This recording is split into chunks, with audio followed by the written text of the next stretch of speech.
ಕಾಂಗ್ರೆಸ್ನ ಕೆಲ ಶಾಸಕರು ವಿದೇಶ ಪ್ರವಾಸಕ್ಕೆ ಹೊರಟಿದ್ದಾರೆ. ಇವತ್ತು ಮತ್ತೊಂದು ಟೀಮು ವಿದೇಶ ಪ್ರವಾಸಕ್ಕೆ ಹೊರಡುವುದಕ್ಕಿದೆ. ಈ ಮಧ್ಯೆ ಕಾಂಗ್ರೆಸ್ನ ಕುರ್ಚಿ ಸಂಘರ್ಷ ತಾರಕಕ್ಕೆ ಹೋಗುವಂತ ಮುನ್ಸೂಚನೆ ಕೆಲವರ ಹೇಳಿಕೆಯಲ್ಲಿ ಕಾಣಿಸ್ತಾ ಇದೆ.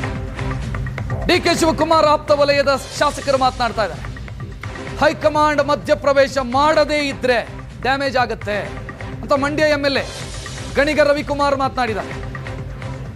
ಡಿ.ಕೆ. ಶಿವಕುಮಾರ್ ಅವರನ್ನ CM ಮಾಡ್ತೀವಿ ಅನ್ಲಿ ಅಥವಾ ಮಾಡೋಣ ಅಲ್ಲಿ, ಅದನ್ನು ಹೇಳದೇ ಇದ್ರೆ ಪಕ್ಷಕ್ಕೆ ಡ್ಯಾಮೇಜ್ ಆಗುತ್ತೆ, ಗೊಂದಲಕ್ಕೆ ಫುಲ್ ಸ್ಟಾಪ್ ಹಾಕ್ಲಿ ಅಂತ ಗಣಿಗ ರವಿಕುಮಾರ್ ಮಾತನಾಡಿರೋದು. ಮತ್ತೊಂದು ಕಡೆ ಕುಣಿಗಲ್ ರಂಗನಾಥ್ ಅವರು, ಡಾಕ್ಟರ್ ರಂಗನಾಥ್ ಅವರು ಮಾತನಾಡಿದ್ದಾರೆ. ಸಿದ್ದರಾಮಯ್ಯ ಕೊಟ್ಟ ಮಾತಿಗೆ ತಪ್ಪಲ್ಲ, ಅಧಿಕಾರದ ಒಪ್ಪಂದ ಆಗಿದ್ರೆ ರಾಜ್ಯದ ಜನರಿಗೆ CM ಉತ್ತರಿಸ್ತಾರೆ ಆದಷ್ಟು ಶೀಘ್ರ ಅಂತ ಡಾಕ್ಟರ್ ರಂಗನಾಥ್ ಕುಣಿಗಲ್ MLA ಅವರು ಮಾತನಾಡಿದ್ದಾರೆ. ಯಾರಾದರೂ ಸ್ಪಾನ್ಸರ್ ಮಾಡಿ ಕಳಿಸಿರಲಿ, ಅವರೇ ದುಡ್ಡು ಹಾಕೊಂಡು ಹೋಗಿರಲಿ, ಕದ್ದೋಗಿರಲಿ, ಧೈರ್ಯವಾಗಿ ಹೋಗಿರಲಿ, ಫಾರಿನಲ್ಲಿ ಕೂತ್ಕೊಂಡು ಟೂರ್ ಹೊಡೆದ್ಬಿಟ್ಟು ಬಂದಿದ ತಕ್ಷಣ ಯಾರನ್ನೇ ಮುಖ್ಯಮಂತ್ರಿನ ಇಳಿಸೋಕ್ಕಾಗಲ್ಲ, ಇಲ್ಲ ಸರ್ಕಾರನ ಬದಲಾವಣೆ ಮಾಡೋಕ್ಕಾಗಲ್ಲ. ಇದೇನಿದ್ರು ಕಾಂಗ್ರೆಸ್ ಹೈಕಮಾಂಡ್ ಡಿ.ಕೆ. ಶಿವಕುಮಾರ್ ಸಾಹೇಬರು ಸಿದ್ದರಾಮಯ್ಯ ಸಾಹೇಬ್ರಿಗೆ ಆಗಿರುವಂಥ ಮಾತುಕತೆ.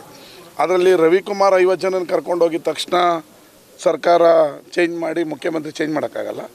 ನಾನು ಕರ್ಕೊಂಡು ಹೋಗಲಿಲ್ಲ, ಇಲ್ಲೇ ಬೆಂಗಳೂರಲ್ಲಿ ಮಂಡ್ಯದಲ್ಲಿದ್ದೀನಿ ಅಂದಿದ ತಕ್ಷಣ ನಾನು ಚೇಂಜ್ ಮಾಡೋಕ್ಕಾಗಲ್ಲ. ಅದೆಲ್ಲ ಹೈಕಮಾಂಡ್ ಸೂಕ್ತ ಕಾಲದಲ್ಲಿ ಸೂಕ್ತ ನಿರ್ಧಾರವನ್ನು ಮಾಡುತ್ತೆ. ನೋಡ್ರಿ, ಎಲ್ಲಿವರೆಗೂ ಹೈಕಮಾಂಡ್ ಮಧ್ಯ ಪ್ರವೇಶಿಸಿ ಇದಕ್ಕೊಂದು ಫುಲ್ ಸ್ಟಾಪ್ ಇಡಲ್ಲ, ಇದು ಇನ್ನೂ ಜಾಸ್ತಿ ಆಗ್ತದೆ ಹೊರತು ಕಡಿಮೆ ಆಗಲ್ಲ.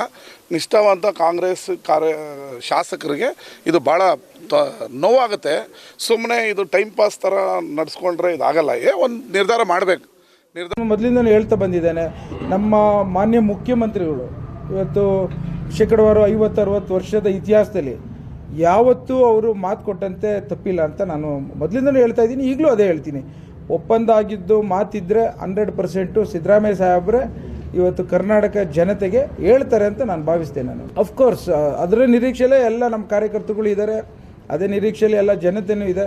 ಸೊ ಹಾಗಾಗಿ ಮುಂದಿನ ದಿನಗಳಲ್ಲಿ ಹೈಕಮಾಂಡ್ ಅವ್ರ ಜೊತೆ ಕೂತು ಮಾತನಾಡ್ಕೊಂಡು ಮಾನ್ಯ ಮುಖ್ಯಮಂತ್ರಿಗಳಾದ ಸಿದ್ದರಾಮಯ್ಯ ಸಾಹೇಬ್ರೆ ನಿಮ್ಗೆಲ್ಲರಿಗೂ ಉತ್ತರ ಹೇಳ್ತಾರೆ ಅಂತ.